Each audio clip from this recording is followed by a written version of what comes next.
और का लड़का कहता और मालवा गई हमर बेवफानी कॉलजी बेवफानी कॉलजी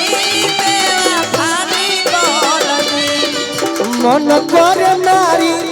छाती में राइफल जी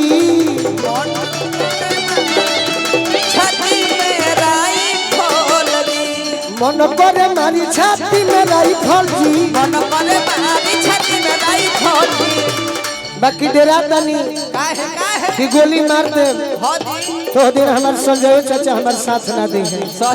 ये नु कही है कि का गोलू बबुआ तहरा के बचपन से मोलने बनी जा एगो लड़की के फेरा में होली में गोली चलौने वाला हम ई बात से खुश नहीं कि यही से डेराई ले संजय चाचा ने तो डेराई ले तो गीत में बा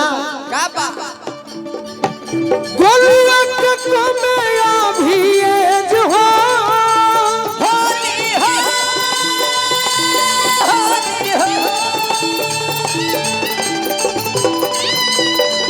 काम में अरे गोलुआ के कमया भी फगुआ में दिल दय में जबा तोरा की तूरा करे फगुआ में दिल दय में जबा। लेकिन ए गौरी जी आपसे तो हम पहली बार मिले हैं। हाँ जी लेकिन आप सारे टीम बहुत अच्छा ही नृत्य कर रहे हैं। होली में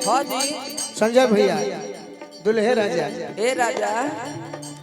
होली में एगो जीजा साली के बात ना होखे तो होली होली ना हो। होली में साली अपना जीजा जी से का समझावे अरे फगुआ खेलावा जोनी खुला हो सुन दीदिया के दूल्हा फगुआ खेलावा जोनी खुला हो सुन दीदिया के दूल्हा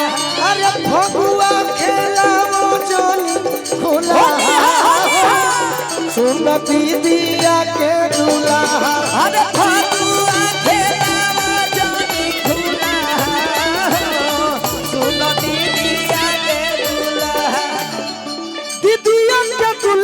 सुनो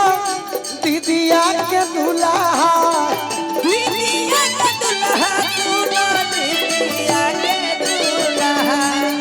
गुरुजी तनी मनी होली बा ऐसे तनी मनी बिगड़े के पड़ता न तोरा रूपात रौरा आशीर्वाद बड़ा हमरा अच्छा लागल है। तनी होली हो आ कलाकार जौन होले एगो होटल के मालिक होले केहू का खाई ना खियाई तो होटले ना चली उहे कारण बा मछली रोटी रंग जनी चीज गुल गुला हो सुन दीदिया के दूल्हा अरे रंग जनी चीज सुन दीदिया के दूल्हा रंग जनी चीज गुल गुला सुन दीदिया के दूल्हा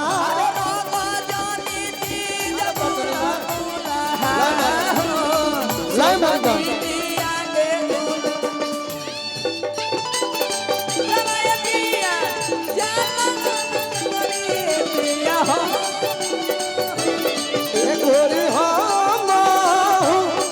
गोरी हम खाती भोजपुरिया माराना गोरी हम